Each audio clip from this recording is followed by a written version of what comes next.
जब आप एक नौकायन दौड़ में हिस्सा लेते हैं तो आप एक चुनौती की उम्मीद करते हैं और जीतने के लिए संघर्ष करते हैं।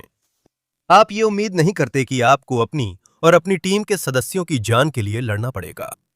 आपने ये कहानियां पहले भी इस चैनल पर देखी होंगी, इसलिए नेविगेशन के लिए नीचे दिए गए विवरण में अध्यायों का उपयोग करें।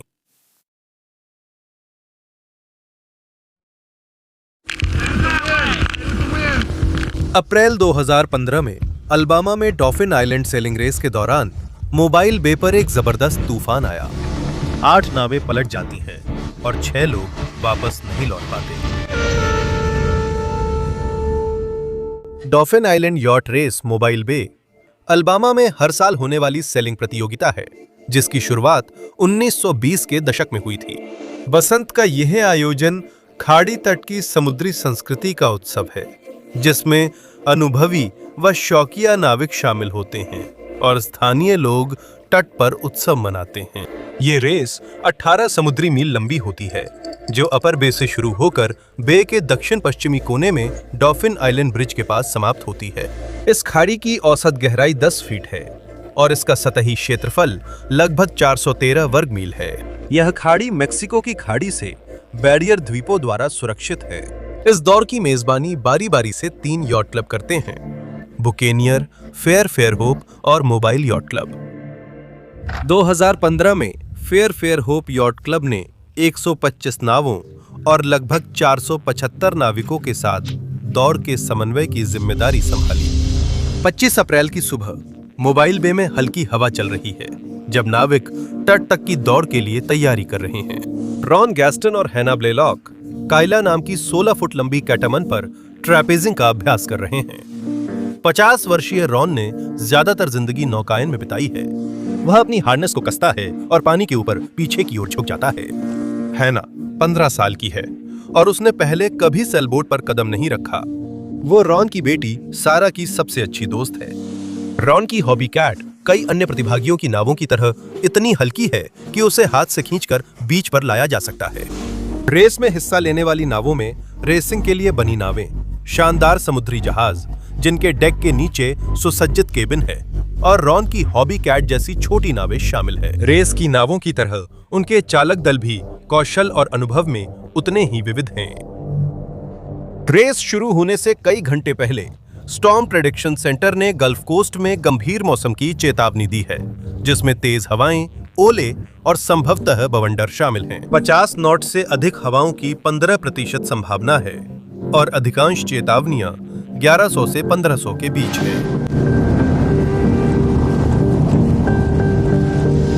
पानी में एक अधिकारी क्लब ऑफिस को रेडियो पर संदेश भेजकर स्क्रैच शीट्स पोस्ट करने का अनुरोध करता है। स्क्रैच शीट जहाजों की सूची और उनके हैंडीकैप को दर्शाती है, जो अलग अलग आकार और श्रेणी के जहाजों की आपस में तुलना करने का एक तरीका है।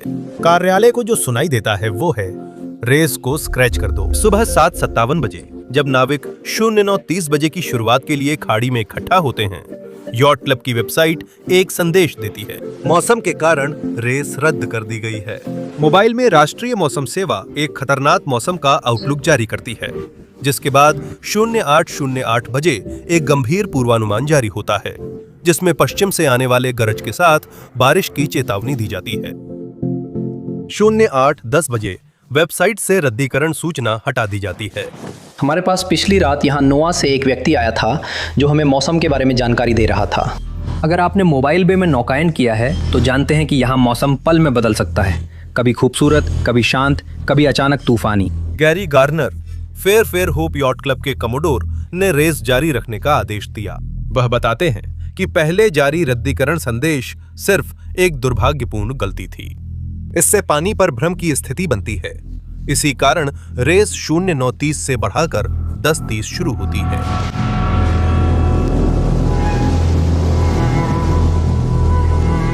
अब तूफान पास्कागोला मिसिसिपी के बंदरगाह तक पहुंच गया है, जो मोबाइल से 40 मील दक्षिण पश्चिम में है। तूफान लुइसियाना में 40 नॉट्स की रफ्तार से आगे बढ़ रहा है। 09:37 बजे मैक्सिको की खाड़ी में West Cameroon block 17 oil rig पर 56 नॉट्स की तेज हवा चलती है। इसके बाद West Cameroon block 110 oil rig पर 72 नॉट्स की तेज हवा चलती है। खराब मौसम का ये दौर मोबाइल बे की ओर बढ़ रहा है। 10:45 बजे मोबाइल बे में चक्कर काटती नावें रेस शुरू होने की तैयारी कर रही हैं। वे मौसम जानने को फोन उपकरण चेक करती हैं। 8 नावें पीछे हटती हैं। 117 नावें क्लब के कमोडोर की सिफारिश मानकर रेस में शामिल होती हैं। 24 फुट की सिंगल हुल सेलबोट रेजर पर 17 वर्षीय लियोनार्ड लूटन, उनके पिता और 3 दोस्त मौसम की ताजा रिपोर्टों पर चर्चा करते हैं। वे सामूहिक रूप से इस नतीजे पर पहुंचते हैं कि तूफान शायद 16-15 बजे आएगा। इससे उन्हें अपनी रेस योजना को लागू करने के लिए पर्याप्त समय मिल जाता है। वे डॉल्फिन द्वीप तक नाव चलाएंगे, फिनिश लाइन पार करेंगे, मुड़ेंगे और फ्रंट के आने से पहले सुरक्षित अपने बंदरगाह लौट आएंगे। रेस अधिकारियों को ले जा रही सुरक्षा नाव काउंटडाउन का संकेत देती है। लियोनार्ड की टीम पाल बांधती है और सबसे आगे निकलती है। छोटी कैटामरैन नावें पानी चीरती हैं। उनका हल्का ढांचा उन्हें रेस की सबसे तेज नावों में से एक बनाता है।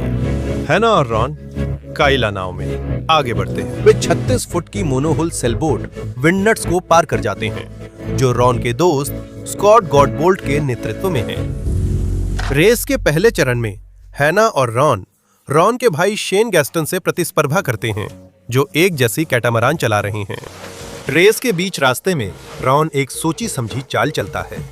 डैफ्नी द्वीप की सीधी सबसे छोटी राह लेने के बजाय वो पहले पश्चिम की ओर हवा के खिलाफ जिगजैग बढ़ने का फैसला करता है और फिर आखिर में दक्षिण की ओर मुड़ता है।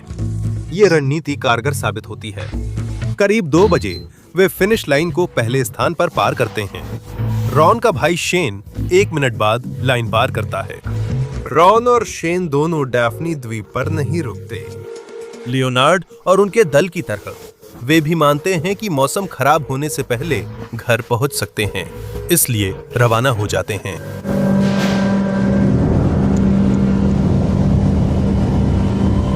करीब 3 बजे से पहले मोबाइल बे की ओर गरज के साथ तूफान आने से पश्चिमी आसमान में अंधेरा छा जाता है। बारिश की दीवार पश्चिमी क्षितिज को ढक लेती है। रॉन हन्ना कहते हैं, थोड़ी बारिश हो सकती है, लेकिन वे चाहते हैं कि बारिश से पहले बुकानेर यॉट क्लब पहुंच जाएं। हन्ना एक हैंड हेल्ड जीपीएस पकड़े हुए हैं, जिसे वो बार-बार देखती हैं ताकि उनकी प्रगति पर नजर रख सकें। वो जिस गति तक पहुंच रहे हैं उसे देखकर हैरान हैं। वो जीपीएस की डोरी गले में डालकर उसे लाइफ जैकेट में रख लेती हैं। टेक्सास में शुरू तूफान 3 राज्यों से होकर मोबाइल बे के पश्चिमी किनारे तक पहुंचता है। अपने रास्ते में यह 3 तूफानी सेल्स में बदलता है। हर सेल में ठंडी हवा और बर्फ के कर होते हैं, जिन्हें एक गर्म ऊपर उठती हवा सहारा देती है। आमतौर पर एक ठंडी हवा का द्रव्यमान बस बिखर जाता। जैसे ही तूफान जमीन से गुजरता है, ऊपर की हवा रुकती है और ठंडी हवा व बर्फ के कण जमीन पर गिर जाते हैं। जब बर्फ के कण धरती पर गिरते हैं, तो वे शक्तिशाली नीचे की ओर जाती वायुधारा बनाते हैं। जैसे ही वे गिरते हैं और बर्फ पिघलती है, पानी वाष्पित हो जाता है, जो नीचे की ओर बहाव को ऊर्जा देता है और उसकी ताकत बढ़ा देता है। यह तूफान के नीचे ठंडी हवा का एक जमाव बना देता है, जिससे तेज झोंके पैदा होते हैं। जब यह मोबाइल बे की सूखी हवा से मिलता है, तो ठंडा असर बढ़ जाता है। तापमान गिरने पर हवा घनी होती है, जिससे वायुमंडलीय दबाव बढ़ता और झोंके तेज होते हैं। मोबाइल बे के पास मौसम केंद्र तापमान घटने और दबाव बढ़ने का पता लगाते हैं।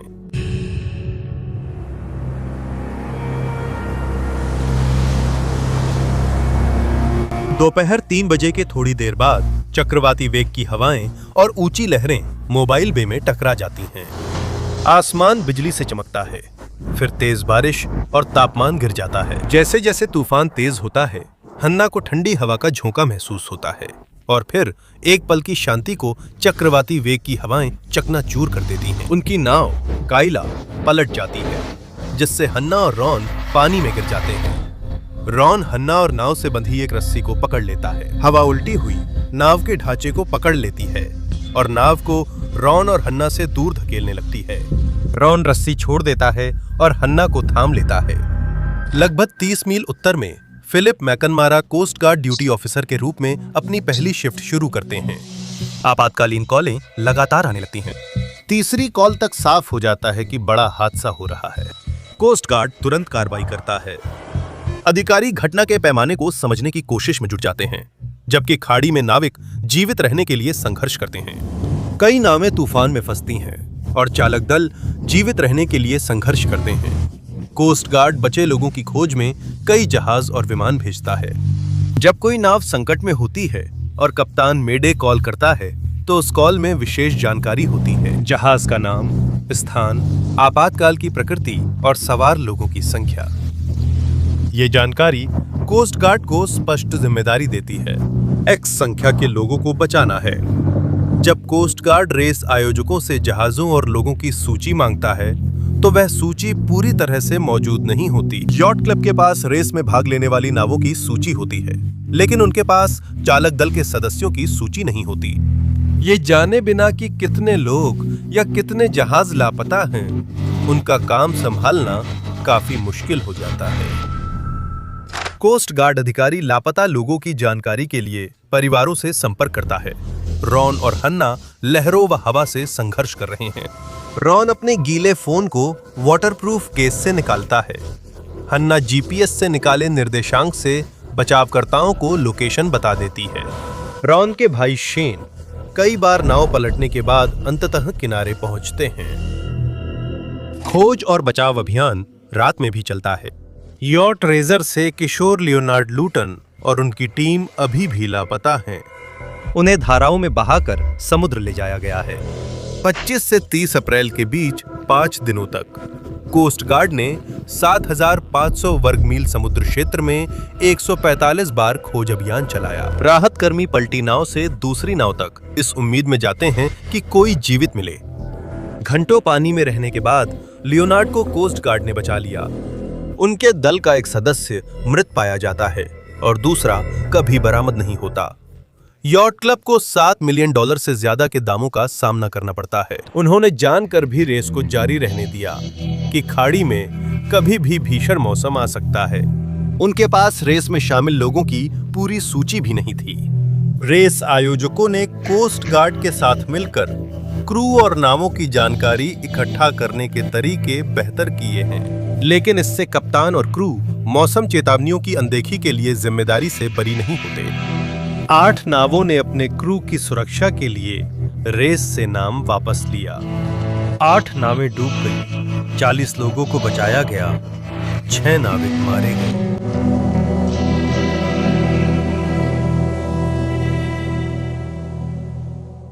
देखने के लिए धन्यवाद। अगर आपको यह वीडियो पसंद आया और आप इस चैनल के और वीडियो बिना किसी विज्ञापन के देखना चाहते हैं, तो कृपया हमारे पेट्रियन से जुड़ने पर विचार करें। लिंक विवरण में है। आप मुफ्त में जुड़ सकते हैं या सदस्यता लेकर विज्ञापन मुक्त वीडियो, अग्रिम पहुंच और लाइव प्रश्नोत्तर कॉल पा सकते हैं। मैं आपसे वहां मिलने को उत्सुक हूं। 11 अगस्त 1979 को 303 नौकाएं फास्टनेट राउंड द रॉक रेस के लिए रवाना हुई। इसके बाद आई तूफान में 24 नावों को छोड़ दिया गया, 5 डूब गईं, 136 क्रू मेंबरों को बचाया गया और 15 नाविकों की मौत हो गई, जिससे रेस के इतिहास में ऑफशोर रेसिंग संस्कृति में सबसे बड़े बदलावों में से एक हुआ।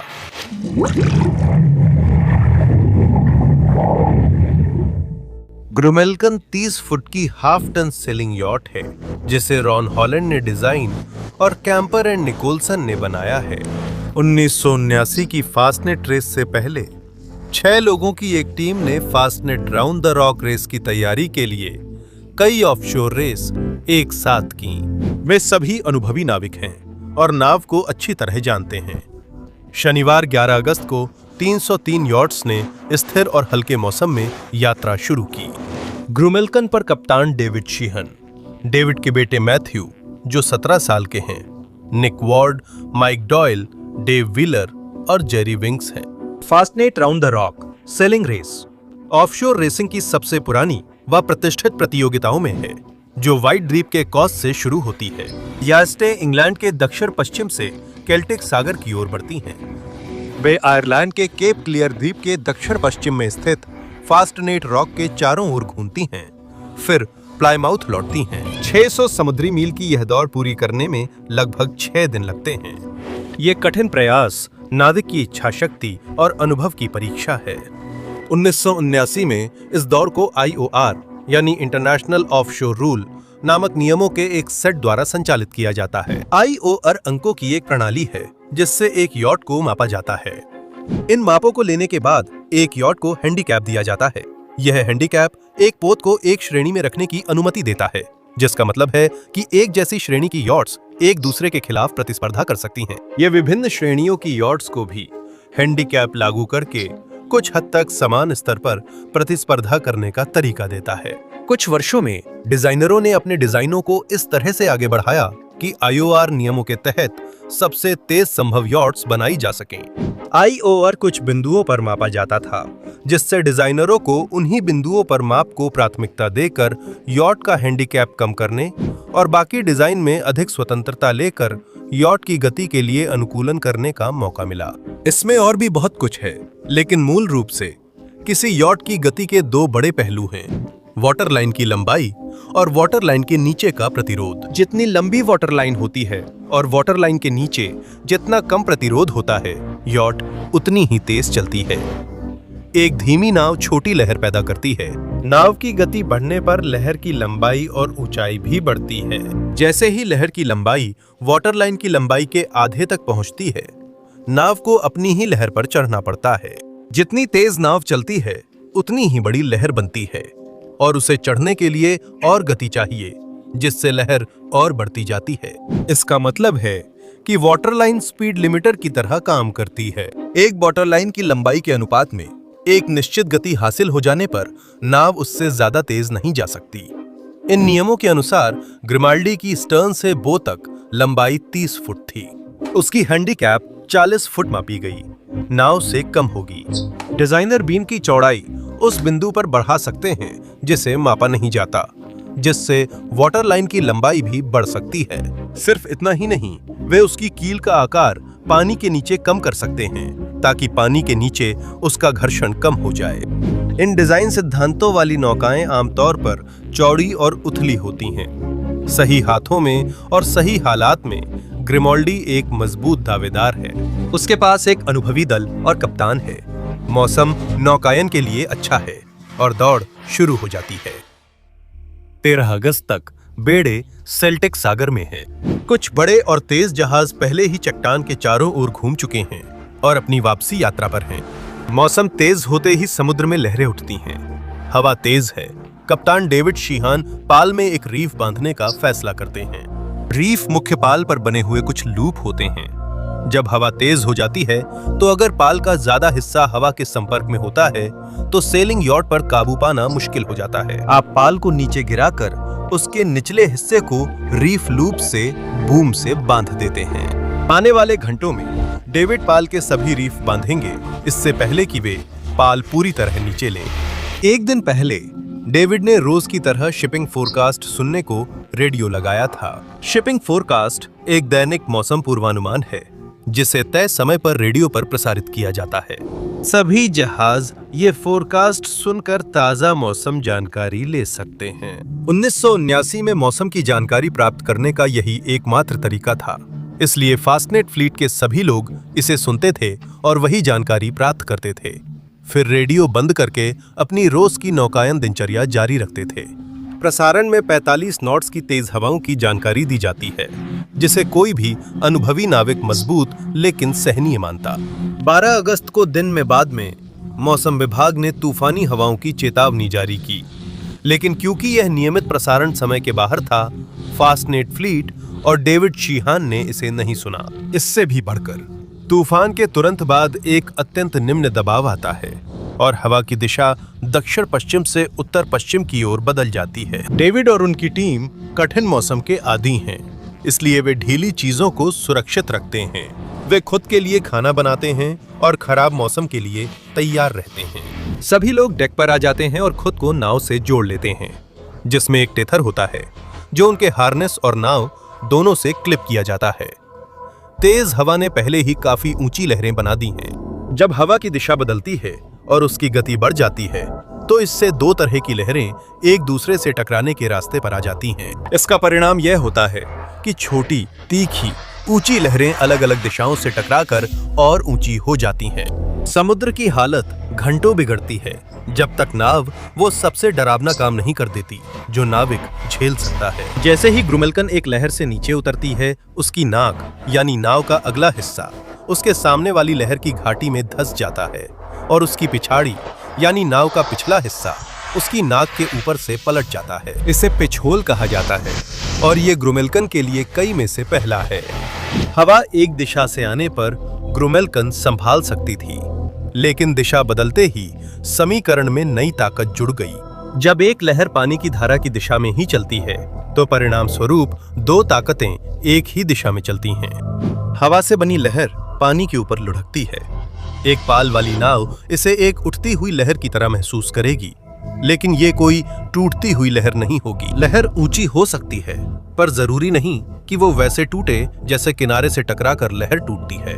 हवा की दिशा बदलने पर फास्टनेट बेड़े के कुछ जहाजों को पानी की धारा के विपरीत चलती हवा मिली। पानी की धारा के विपरीत दिशा में चलने वाली हवा का असर ये होता है कि धारा लहर के आधार को उसके नीचे की ओर धकेल देती है और इसका नतीजा ये होता है कि लहर खुद के ऊपर से टूट जाती है, ठीक वैसे ही जैसे कोई आपके पैरों के नीचे से जमीन खींच ले। और अब ग्रुमेल्कन अलग अलग दिशाओं से आ रही लहरों से जूझ रहा है जो एक दूसरे की ताकत को बढ़ा रही हैं और पानी की धारा लहरों को नाव के ऊपर से टूटने के लिए मजबूर कर रही है, जिससे उसकी पिछाड़ी अपनी ही नाक के ऊपर से पलट रही है। और अब ग्रुमेल्कन को उन आखिरी ताकतों का सामना करना होगा जो उसकी किस्मत तय करेगी। नाव डिजाइनरों ने अपनी ध्यान चौड़े बीम या मध्य भाग पर केंद्रित किया ताकि वाटरलाइन बढ़ाई जा सके और नाव को तेज बनाया जा सके। साथ ही कम गहराई वाला ड्राफ्ट या पानी की सतह के नीचे नाव की गहराई भी रखी गई ताकि पानी के नीचे प्रतिरोध कम किया जा सके। डिजाइन में ये बदलाव नाव को तेज बनाते, लेकिन साथ ही जहाज का गुरुत्वाकर्षण केंद्र ऊपर चला जाता था। नाव की स्थिरता का आकलन उसकी स्थिरता सीमा से किया जाता है। अगर किसी नाव की स्थिरता की सीमा 150 डिग्री है, तो इसका मतलब है कि अगर नाव पूरी तरह पलट भी जाए तो भी लहरों की हलचल उसे इतना झुका देगी कि वह खुद ब खुद सीधी हो जाएगी। लेकिन ग्रुमेल्कन की स्थिरता की सीमा बहुत कम है, जो लगभग 90 डिग्री के करीब है, जिसका मतलब है कि वो आसानी से एक तरफ दब सकती है और अगर वो एक बार पलट जाए या पिच होल हो जाए तो उसका खुद से सीधा होना सिर्फ किस्मत का मामला है। अब डेविड और उनकी टीम अपनी जान बचाने के लिए संघर्ष कर रही है। सारी मुश्किलें उनके खिलाफ हैं और अब इसका असर साफ दिखने लगा है और तूफानी हवाओं से क्रू थक चुका है। वे हाइपोथर्मिया के लक्षण दिखाने लगे हैं और नाव के लहरों में पिच होल होने के कारण वे सभी कई बार लगभग डूबने की स्थिति से गुजर चुके हैं। डेविड मेडे कॉल भेजने का फैसला करते हैं और अपने 17 वर्षीय बेटे मैथ्यू के साथ डेक के नीचे कॉल करने जाते हैं।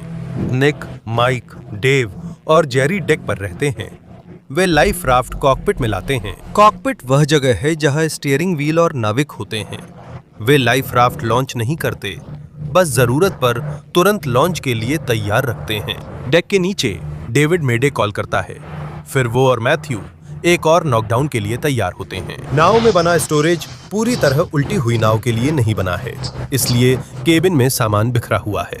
खाने का टिन डेविड के सिर पर लगता है, जिससे उसकी खोपड़ी में फ्रैक्चर हो जाता है। मैथ्यू अपने पापा को कॉकपिट में घसीटता है। एक और लहर नाव को पलट देती है और वो खुद को सीधा नहीं कर पाती। मैथ्यू किस्मत से उल्टे कॉकपिट के नीचे एक हवा की जेब ढूंढ लेता है। कुछ देर खुद को तैरता रखने के बाद निक भी कॉकपिट में आ जाता है। क्रू हार्नेस से नाव से बंधे हैं। ये उन्हें नाव में रखने में मदद करता है, लेकिन अब यही उन्हें उल्टी नाव के नीचे से बाहर निकलने से रोकता है। मस्तूल टूटकर नाव से अलग हो जाता है। तुरंत ही गुरुत्वाकर्षण केंद्र बदलता है। मस्तूल अब नाव को उल्टा नहीं पकड़े रहता और नाव सीधी हो जाती है। मैथ्यू टीम के सदस्यों को कॉकपिट में खींचने में मदद करता है। वह रुककर अपने पापा का शव समुद्र में मुंह के बल तैरता देखता है और जानता है कि उन्हें नाव पर नहीं ला सकता। नाव पलटने पर वह हार्नेस से बंधा नहीं था और अब दूर बहता जा रहा है और फिर कभी दिखाई नहीं देता। निक और जेरी कॉकपिट में निर्जीव है। माइक और डेव लाइफ राफ्ट पानी में फेंक कर फुलाते हैं और मैथ्यू को उसमें कूदने के लिए कहते हैं। मैथ्यू निक और डेव की तरफ मुड़ता है। वो नाव और अपने दो दोस्तों के शवों के साथ रहने या माइक और डेव के साथ लाइफ राफ्ट में जाने के बीच उलझन में है। वो दोनों नाविकों संग लाइफ राफ्ट में कूद जाता है। अगले कुछ घंटों में राफ्ट ग्रुमेल्कन से दूर बहता है। निक वॉर्ड और जेरी विंग के शरीर तूफान से बुरी तरह घायल है। फिर निक धीरे धीरे होश में आता है।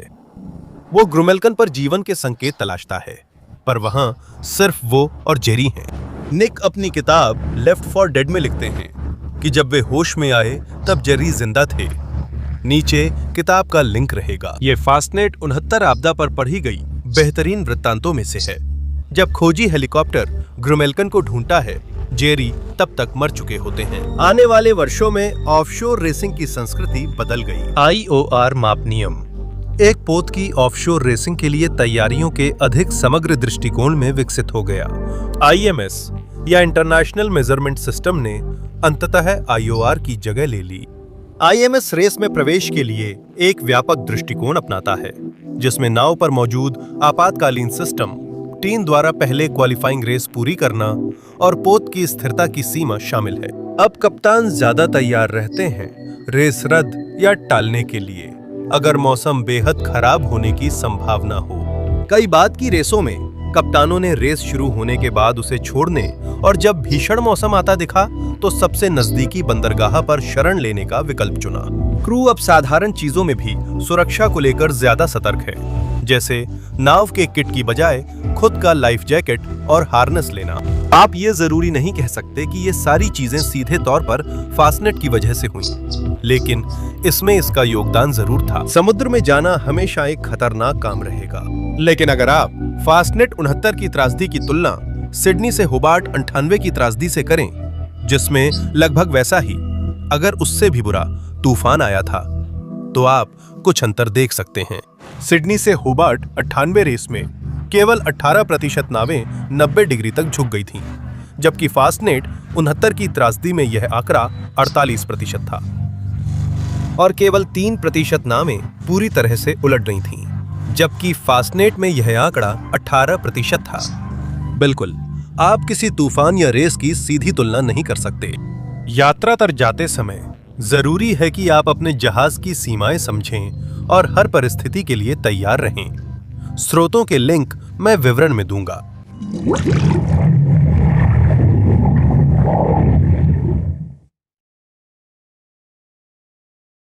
अगर मुझे पता होता कि रेस इतनी मुश्किल है तो मैं नाम नहीं लिखवाता। ये सिडनी से होबार्ट 98 यॉट रेस की दुखद कहानी है, जिसमें 6 लोगों की मौत हुई, 5 नावें डूब गईं और 55 नाविकों को बचाया गया। सिडनी से होबार्ट यॉट रेस एक वार्षिक आयोजन है जिसे cruising yacht club of Australia host करता है और ये सिडनी, न्यू साउथ वेल्स में बॉक्सिंग डे पर शुरू होती है। फिर ये तस्मान सागर से दक्षिण जाती है, बास स्ट्रेट पार कर स्टॉर्म बे होते हुए डेरवेन नदी में ऊपर की ओर जाती है। ये होबार्ट तस्मानिया में समाप्त होती है। ये रेस लगभग 630 समुद्री मील की दूरी तय करती है। इसे दुनिया की सबसे चुनौतीपूर्ण यॉट रेसों में गिना जाता है।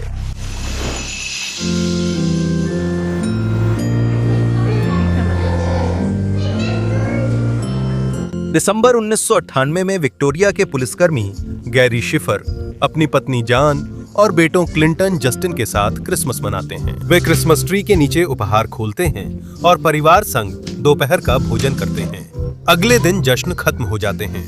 लड़के पापा को अलविदा कहकर शुभकामनाएं देते हैं, लेकिन छोटे होने के कारण नहीं समझ पाते कि पापा कहां जा रहे हैं या किस खतरे में हैं। लेकिन वे अपने माता पिता और परिवार के बीच का भारी माहौल महसूस कर सकते हैं। अब गैरी को उन जश्नों को भूलकर रेस पर ध्यान देना होगा। सिडनी के cruising yacht club of Australia में नाविक अंतिम ब्रीफिंग के लिए जुटते हैं। उन्हें पूर्वी तट के पास कम दबाव की प्रणाली की चेतावनी दी जाती है। सिडनी हार्बर में 1300 बजे स्टार्टर गन चलती है और 115 यॉट्स सिडनी हार्बर से पूर्व की ओर तस्मान सागर की तरफ रवाना होती हैं। मैंने बेटे की सेल बोट इसलिए ली ताकि आपको पाल चलाने की अलग अलग दिशाएं समझा सकूं। हवा पश्चिम दक्षिण पश्चिम से आकर पालों को दाहिने पिछले हिस्से से भर रही है।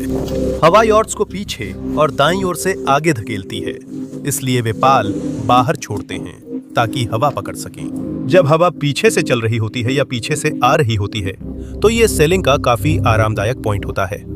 पाल चलाने की दिशा वह होती है जिसमें यॉट हवा की दिशा के सापेक्ष चल रही होती है। पीछे से आने वाली हवा आरामदायक इसलिए होती है क्योंकि यॉट पानी के साथ सीधी और समतल रहती है, और क्योंकि यॉट हवा की ही दिशा में जा रही होती है, आपको अपने चेहरे पर हवा का झोंका महसूस नहीं होता और ना ही हवा की आवाज सुनाई देती है।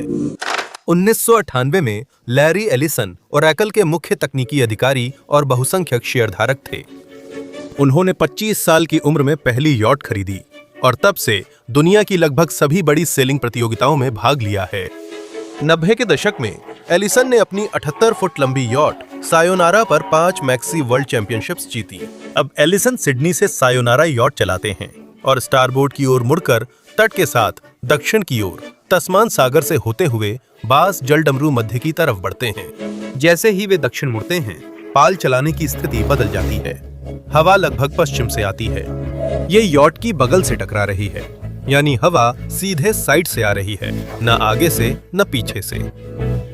एलिसन पाल को कसते हैं ताकि वह नाव की दिशा से लगभग 45 डिग्री के कोण पर रहे। हवा साइड से आ रही है, लेकिन यही पाल चलाने का सबसे तेज तरीका है। जैसे ही हवा पाल के ऊपर से गुजरती है, ये पाल के सामने कम दबाव बनाती है और पाल को हवाई जहाज के पंख के आकार में खींच लेती है। पाल के सामने कम दबाव एक वैक्यूम बनाता है और पाल को नाव के साथ उसी 45 डिग्री के कोण पर आगे की ओर खींचता है। नाव थोड़ा सा झुकने लगती है, जिसका मतलब है कि अब वह पानी में सीधी नहीं बैठी है, यह पानी पर हल्के कोण पर बैठती है, क्योंकि हवा पाल को गिराने की कोशिश कर रही है। अब पानी के नीचे कील संतुलन बनाती है और पतवार की तरह दिशा देती है। पाल के सामने कम दबाव पाल को आगे खींचता है और कील उस बल का संतुलन करती है जिससे नाव आगे बढ़ती है।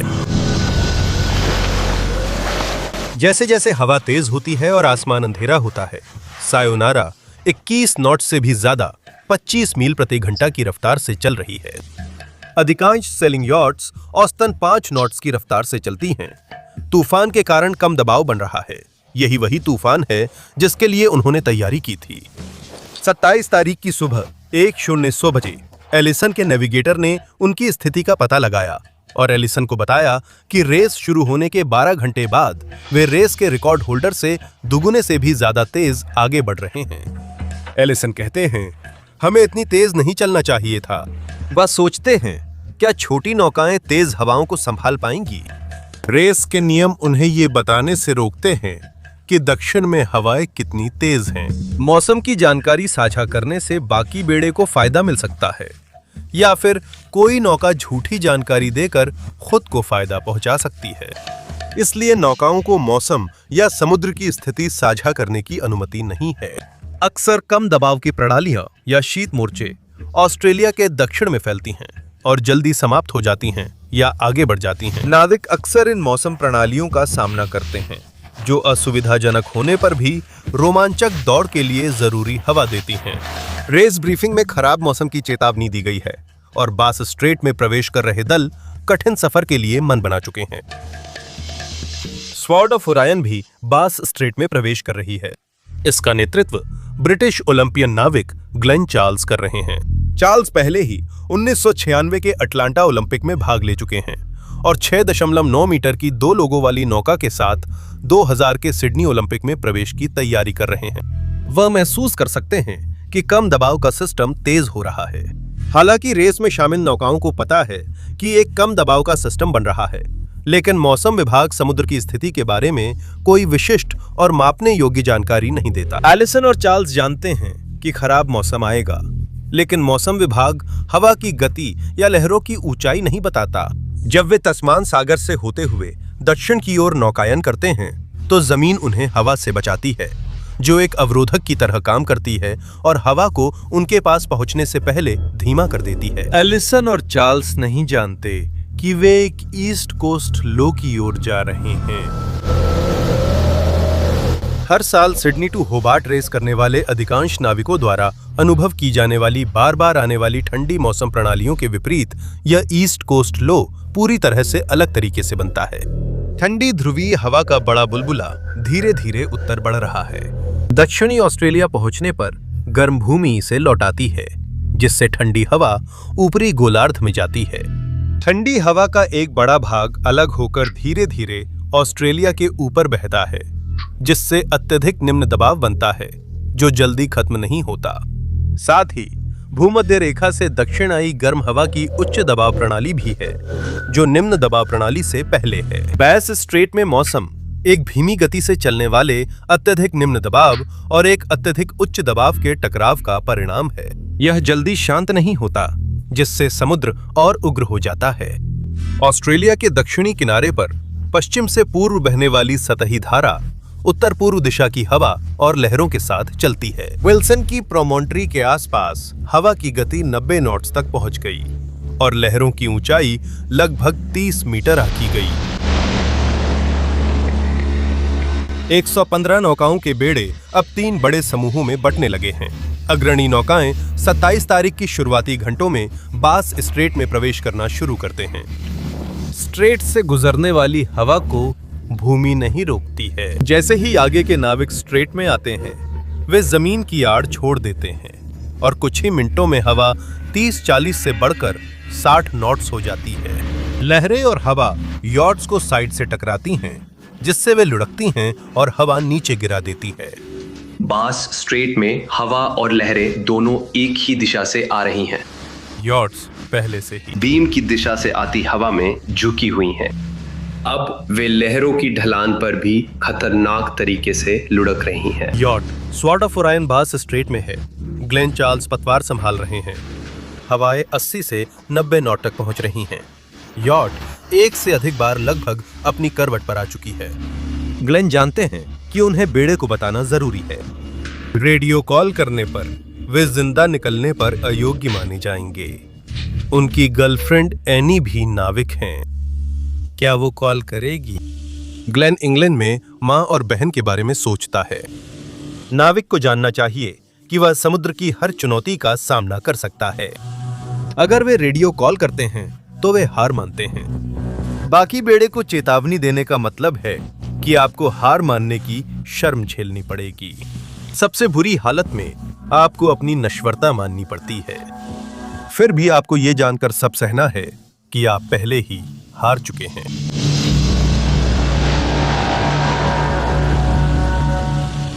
पुलिसमैन गैरी शिफर 12.5 मीटर की यॉट चैलेंज अगेन के क्रू मेंबर हैं, जो बैस स्ट्रेट में जा रही है। चैलेंज अगेन तेज हवाओं और डेक पर बहती विशाल लहरों से जूझती है। रात 1 बजे शिफर डेक पर काम कर रहे हैं। उनके पास सुरक्षा उपकरण नहीं है। उनके पास कोई ब्यूएनसी वेस्ट नहीं है। वह हार्नेस और सुरक्षा डोरी से डेक से बंधे नहीं हैं और उनके पास ई-पर्ब यानी आपातकालीन स्थिति बताने वाला रेडियो बीकन भी नहीं है। रात में विशाल लहरें और तेज हवा नाव चैलेंज अगेन को 90 डिग्री से आगे धकेल देती है। जिस डेक पर शिफर बैठे थे वो अब उनके नीचे नहीं है। वो यॉट के ऊपरी हिस्से से गिरकर अंधेरे समुद्र में चले जाते हैं। शिफर सुनते हैं कोई चिल्लाता है, आदमी पानी में गिर गया, पर आवाज लहरों और तेज हवा के शोर में खो जाती है। वह पानी में सिर ऊपर रखने की कोशिश करते हुए सोचते हैं कि नाव उन्हें कैसे ढूंढकर नाव पर चढ़ाएगी। लहरें चट्टानों जैसी हैं। नाव लहरों के बीच की घाटी में गायब हो जाती है और जैसे ही लहरें उन पर आती हैं, फिर से दिखाई देती हैं। इलेक्ट्रॉनिक पोजिशनिंग डिवाइस न होने से शिफर तूफानी समुद्र में फंस जाते हैं। उन्हें याद आता है कि उनके पास वाटरप्रूफ टॉर्च है। यही चीज है जिससे वे अंधेरे समुद्र में क्रू को लोकेशन बता सकते हैं। वे करीब आधा घंटा पानी में रहते हैं। बोट पर मौजूद क्रू बेहद सटीक और आदर्श तरीके से बचाव करते हैं। वे नाव को घुमाकर लगभग ठीक उसी जगह ले आते हैं जहां वे हैं। फिर से वे नाव को इस तरह घुमाते हैं कि लहरें और हवा उन्हें नाव के भीतर धकेल दें। हवा 90 नॉट्स की रफ्तार से चल रही है और लहरें 30 मीटर से भी ऊंची हैं। डॉन बकली यॉट B-52 पर डेक के नीचे है। नाव को एक से ज्यादा बार 90 डिग्री से भी आगे तक झुक चुकी है और पाल पूरी तरह से पानी में डूब चुकी है। नाव गरजते हुए लहर पर चढ़ती है। तभी हेल्म्समैन चिल्लाता है, सावधान! B-52 लहर की चोटी से गिर जाती है और पानी में उल्टी होकर टकरा जाती है। चीखती हवा और बारिश के बाद नाव के पानी में दुर्घटना जैसी टक्कर की आवाज आती है। नाव सतह पर है लेकिन पानी से भरी है और सारा सामान केबिन व डेक में बिखरा पड़ा है। स्टफटॉप महिला क्रू सदस्य के सिर पर गिरता है और वो पानी में फंस जाती है।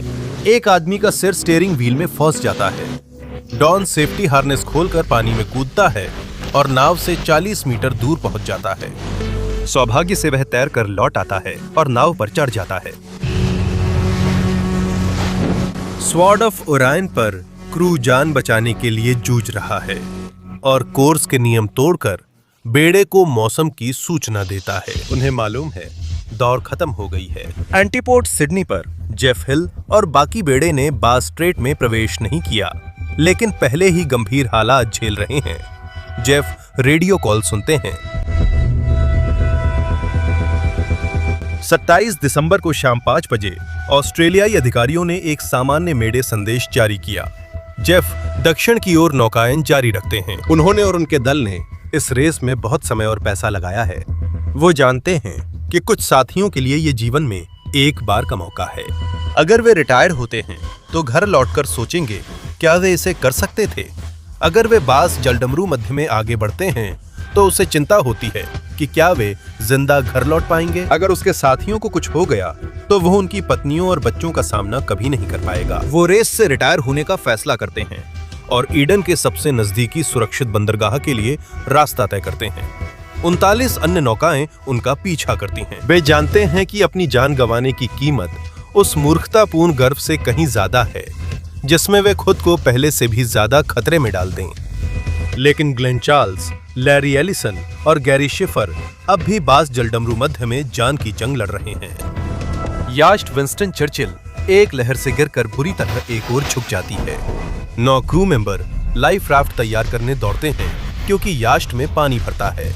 इतने खराब मौसम में यॉट को छोड़ना मतलब एक मजबूत डेक से उतरकर एक फुलाए हुए राफ्ट में जाना, जहां आपके और पानी के बीच सिर्फ एक पतली प्लास्टिक की शीट होती है। लाइफ राफ्ट में चढ़ते समय वे सोचते हैं क्या वे दोबारा अपने परिवारों को देख पाएंगे। 630 नॉटिकल मील की यह रोमांचक यात्रा अब जीवित रहने की जंग में बदल गई है और हालात और भी खराब होते जा रहे हैं।